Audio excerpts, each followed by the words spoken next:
formation forme les professionnels de l'immobilier, mais concrètement, en quoi ça consiste?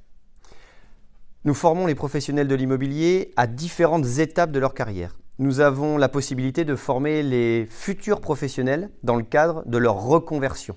Nous sommes habilités, dans le cadre d'un titre RNCP, que je serai amené à développer plus tard, à former les professionnels pour rentrer dans leur nouvel emploi, dans leur nouveau métier. Et nous formons également les professionnels une fois en poste. Dans le cadre de la loi Allure, ils ont des obligations de formation et on essaie de dépasser cette simple obligation de formation pour venir prendre du plaisir à se former tout au long de la carrière et soit apprendre de nouvelles choses, soit consolider des connaissances que vous avez et qui évoluent en permanence. Quelles sont, selon vous, les principales difficultés de leur métier et comment Esprit Formation les accompagne?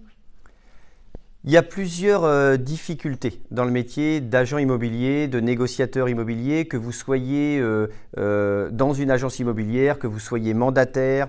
Nous pouvons aussi former dans le cadre de syndics. Bref, ça répond à l'ensemble du domaine. Il y a des difficultés qui sont devenues des difficultés techniques. Les lois évoluent, elles sont de plus en plus complexes. Vous avez la loi climat et résilience, vous avez les DPE, vous avez la fiscalité immobilière, on les accompagne dans ces connaissances techniques. Et puis, le domaine est devenu de plus en plus concurrentiel. Voilà, comme dans tout domaine professionnel, la concurrence est de plus en plus accrue. En fait, on les forme aussi à se mettre en valeur, développer leurs idées à travers les réseaux sociaux, à travers les réseaux professionnels, un nouveau système de prospection. Voilà, on les accompagne dans cette évolution professionnelle. Et puis, ce domaine étant concurrentiel et de plus en plus difficile, les marchés étant fluctuants, il y a un stress au travail aussi, une qualité de vie au travail qu'il faut venir accompagner, même si vous n'êtes pas salarié.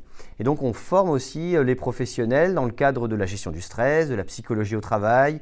On est accompagné, on y reviendra, par des formateurs experts qui soient sophrologues ou qui soient psychologues ou qui soient expérimentés sur ces sujets d'accompagnement.